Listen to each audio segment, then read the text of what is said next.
दादा तोरा खातिर एगो चिट्ठी आइल बा। कौन चिट्ठी बा हो? थोड़ा पढ़ के सुनावो तो का लिखल बा इसमें। हम का पढ़ी, हमार झाट पढ़ी। तोरा आँख में मोतिया बिनल बा। लीजिए।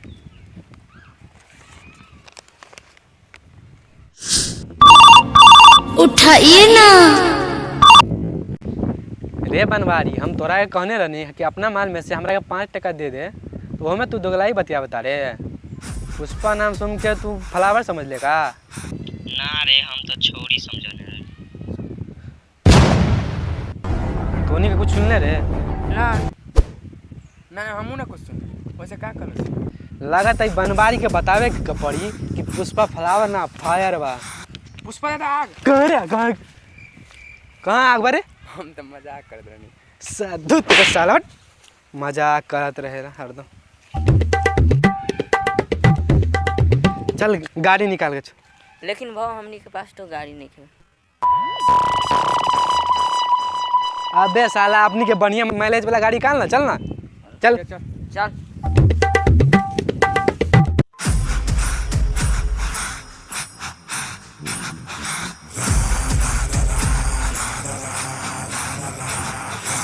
जो निकाल 5 लाख की गाड़ी हमारा गैरेज में से जो। आवे छी।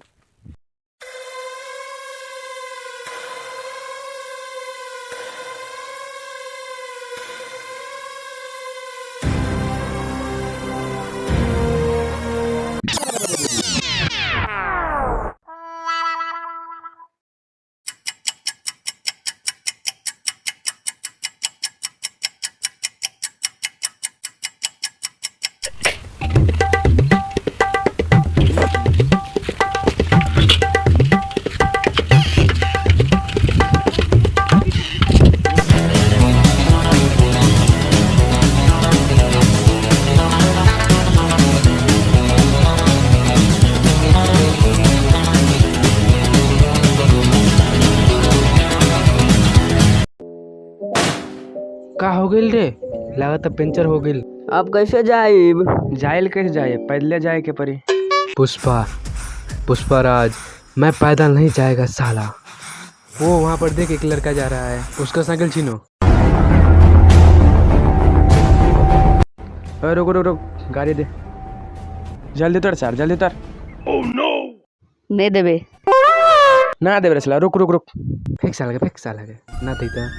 उठा तेरा राजू। उठा, फेंक फाड़ के फेंक, खाता में फेंक। साला के फेंक दे झोखरा में। साला हमनी के साइकिल ना दी, पुष्पा भाव के साइकिल ना दी। चल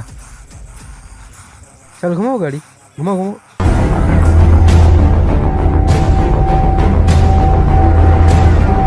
भाई उतर बनवाड़ी से मिले के बा। गौन मार दे पनवाड़ी के।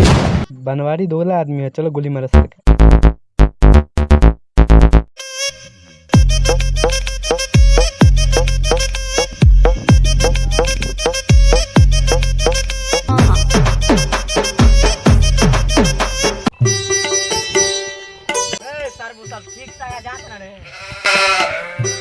रे बनवाड़ी, अबे उठ ना भोसड़ी के उठ। का कहता रे तखन बनवारी भूकता। रे बनवाड़ी, हमरा के चंदन के लकड़ी के पैसा न देबे रे। 5 टका करी, 5 टका ना दे सकला तू। अरे चला देबे कि ना बोल। अरे ना दे रे, ना दे। बनवाड़ी कहता नहीं, गोली ठोक दे, गोली क्या कहले रे? गोली ठोक दे, वैसे गोली। रे तोरा इसमें ठोक दे। अब क्या करी? ठोक दी गोली, मरे जो बनवाड़ी साला। रुका, ठोकता नहीं रे साला। पुष्पा से पंगा। उठा साले के, उठाओ साले के, फेंक दे नाले में। पुष्पा से पंगा लेवे।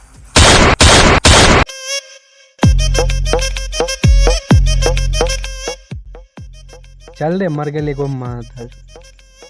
चल साला पैसा रख ले बगने देखा रे।